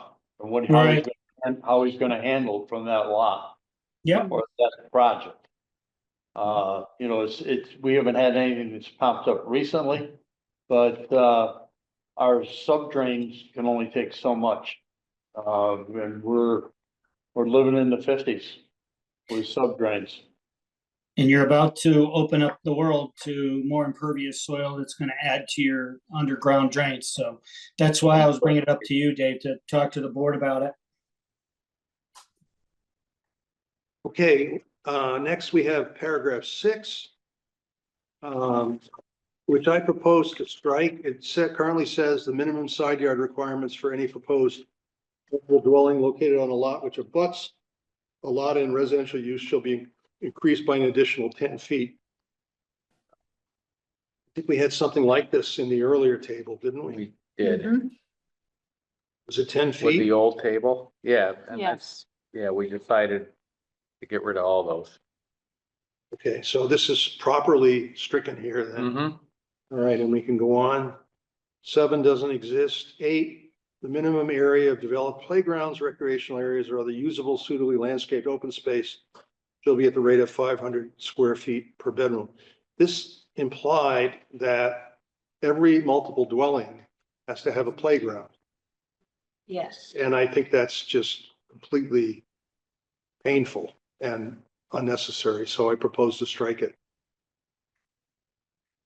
I don't think we can tell people in a development how much playground they have to have. I mean, it's a courtesy to the homeowners or the dwellers in the apartments. But to insist, I don't know if I'd want to go there. So We are insisting, but I'm proposing that we stop insisting. That's what I- yeah, it's great. So We agree. if you put in say you put in a 6-family unit, you also have to put in a playground for the place? But Well, this it's needs- then we're taking, the land that we're freeing up, we're taking. What about if you're intending to rent it to seniors? Exactly, that's where I was just gonna go. I see some broken hips right there, I tell you. Insurance man, head Oh, just boy. exploded on that. A jungle Right. gym. Oh, boy, here we go. Chipped teeth and broken wrists. A chair yoga place. That's what you mean. Yeah, wheelchair, yeah. All right, I guess I'm okay on striking that one. Mm-hmm. Front yards, that's all the same. Every multiple dwelling shall be connected to towns. I didn't capitalize town. I don't know what. Well, hold on, go back to 9. Okay, There's a shall in there. yeah, Okay, Yeah. but there's an or.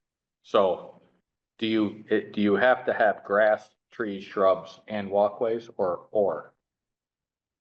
Well, four, what do you mean? Or do you have to have all those things, Oh, Mr. Lawyer? oh, I see. Construe this language. Yes, please. You can have grass but no sidewalks. Yeah. Sidewalks but no grass, Or yeah. do I have to have trees? Again, this is something that I think would be site plan. Yeah. But shall is in there. Can we strike 9? Or, no, I think we need it. I think you have to have, it goes back to our buffer area. But who is actually watching these buffered areas? Hmm, I mean. some are the- looking the pretty one- shabby. Yeah, you're exactly right. The one that pops into mind was the very first one came to our attention. Up at, the hardware store, Yeah, and that has got nothing but worse. So I hate to have these areas that are supposed to be decorative, if they're just used for retail. We're coming to that. I got a proposal at the end. we're coming. Have at it, Peter. All right, how about this, Buck? How about if we end the sentence I mean, with maintain, period? That solves the or question, but it doesn't solve the how do we enforce maintenance? we don't, on residential, I think you're very So- difficult. I mean, End it with landscape, period? Maybe. yeah, I mean. I happened to Yeah. see a little post today about Bob, did you see the story somebody did on Bob Dupont's place? No, Oh, yeah. The local landmark apparently. well, yeah, it is now. Where's the story? On the edge? Some private person did it. Oh. It's around. On YouTube or Yeah. Facebook? Yeah. All right, anything on 10? 11 says it's being struck, Wait a standards and minute. requirements set forth under, Do we want to do 10? So it shall be connected? So that means you couldn't do oh, I a see. multiple with a Title V system, no matter how big it was. I think you'd leave it as a must. You I do think? too. I do. I do. I think so. There's a lot of failures on those Title V systems still, aren't there? Well, yeah, everybody under designs and overuses. I mean, there are big, big facilities that. I mean, if we have town water and No. sewer Oh, is it? close to this, a project, they definitely should be. Oh, they touched. have to, right, but this is saying if it's not available, you says you have to.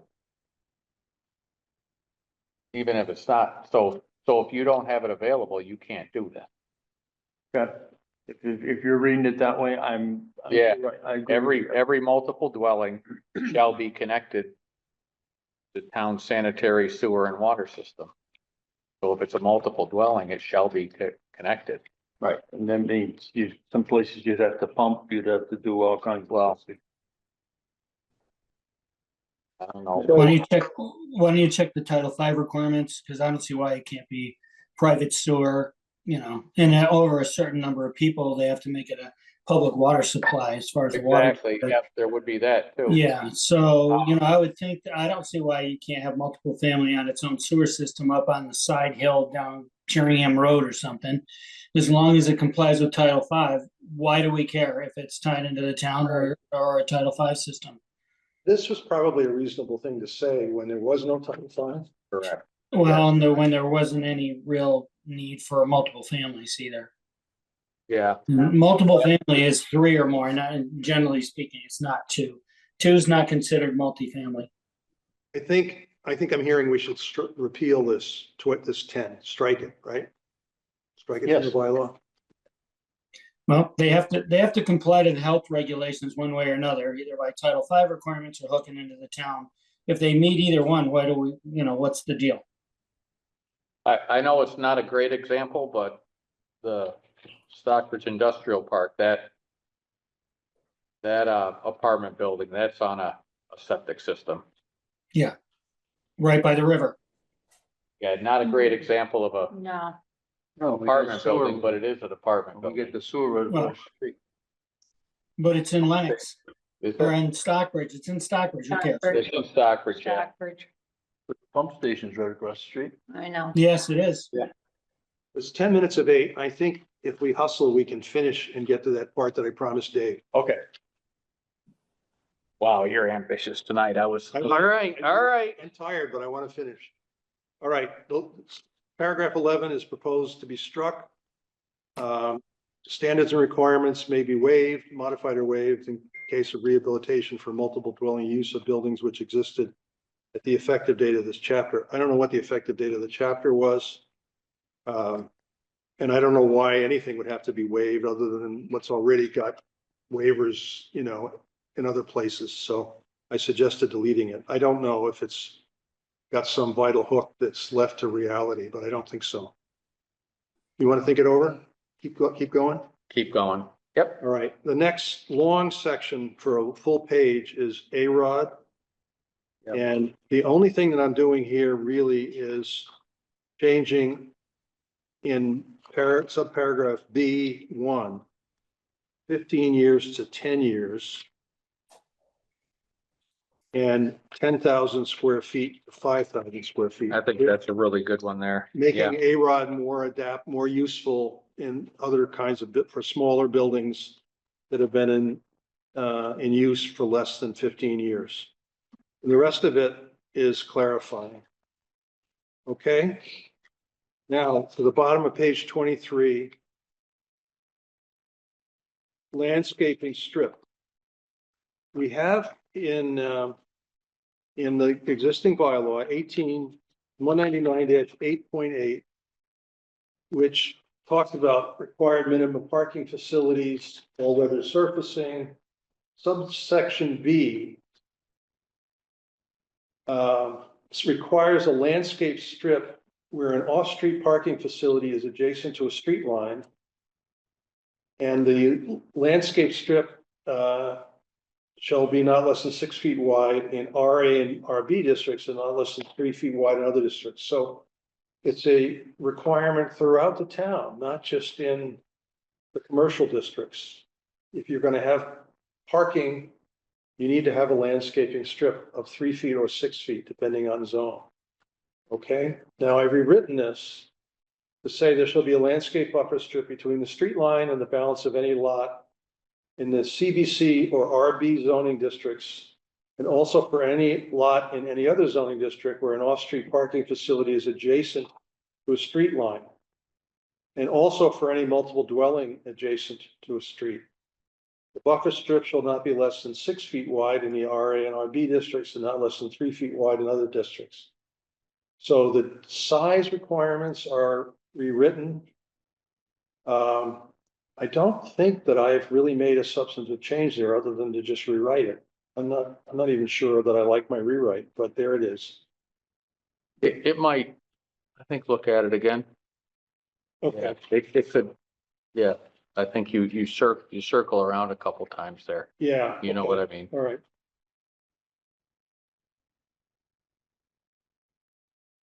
There's probably Yeah. you're It's a- good. It's a complicated set of rules. Yeah. But I use more words than I replace. so That's what I'm, that's exactly. What's the lawyer in? So, Mr. Chairman, yeah, I Yes, sir. think the original intention was a business. They didn't want a 40-foot wide, come as you will into our parking lot kind of a situation where people just could drive in any old place. They were trying to designate a definite entry and possibly a definite separating the entry from the exit kind of a deal. So I think that was the original intention. As long as you keep that kind of thought frame in mind as you word this out, wordsmith it out, it might be helpful. Yeah, I think so. I think we're trying to, is C all new? Or was Yes, that there? yeah, That's all new, that's- right? that's all Yes, new, because yeah. we've had some issue as to what the buffer should really be, and I think we're gonna have some discussion on it here. So this proposal here in C, I'm gonna review B, and it looks like I was more tired when I wrote B than I am now, so probably the existing language is fine. C says the buffer strip shall be suitably landscaped and maintained in good appearance, shall contain vegetation for at least 75% of its length, exclusive of driveways, and shall not be used for merchandise displays. So I'm directly taking on the lack of clarity that our building commissioner reported in our current bylaw as the basis for not being able to take any action against that commercial display that we discussed about a year ago on Main Street. What do you think about shall contain vegetation or suitable landscape product? You mean like plastic Christmas trees or something? No, not at all. No, I'm thinking I've seen, there's, you can do a stone wall. You can do Oh, a river Sure. stone, Yeah, that's mulch, fine. That's fine, yeah. stuff like that, you know, pretty. it'd be very attractive. How did you say it? Vegetation or? Or suitable landscape products, I think. Yeah, that's nice. They're pretty. I mean, what comes to mind is Guido's and Great Barrington. Is there something called hardscaping? Is that what That's that is? hardscaping, yep. Suitable, you better define it, because that's pretty subjective. I'm not against this. Okay. I think you're in a good way and you're heading in the right direction. But just, I hate to have, Suitable, I you hear you. know, That- yeah, you great. know, so what the heck does that mean to the planning board versus me versus, but, you know, our building commissioner as they change over time? It's a very Land- subjective Landscape word. or hardscape design. Yeah, if you could Word. get a little more specific, it would be helpful if you want enforcement. What I'm gonna do is separate the view from the cars, right? Yeah, Block the view from the cars. Maybe I'll put that in, or try to put that in somehow. well, I not think- even necessarily that. We want some defined area. You can not blocking the view necessarily. No. Just- But you don't want a Block the view. 6-inch stone wall, right? I mean, a median with, river rock can look attractive too. I think we're just trying to limit the entrance and exits to And the also- property. Instead of running wherever, say they got a 200-foot frontage on a main Yeah. road. We keep them down to their original design driveway area. And also like what we did down to Domino's Pizza, I think was perfect. They put vegetation in there. I mean, you've seen that. Looks Peter. nice. I haven't seen it. I mean, that could be, that could have been done very nicely also with a hardscape, crushed brick, stone, something like that. But What- it's not just a lateral, it's not just throwing rocks down on the No. ground. It's It's a building curve. up something. It is. Yeah, and what's the Yeah. height that we want? I don't know if we Well, listen, they set it to a curb, blacktop curb. curb. Yeah, that looks, Mr. there you go. Yeah, Mr. Chairman, what if you use some kind of language like visually discernible, or, like make sure, so you're not really Okay. getting as far as how high or how, width wise, I think you can put that in. But just, it has to, as Dave said, this is really about making an entrance or an entrance exit visibly discernible from just cutting off the road and driving anywhere you want to.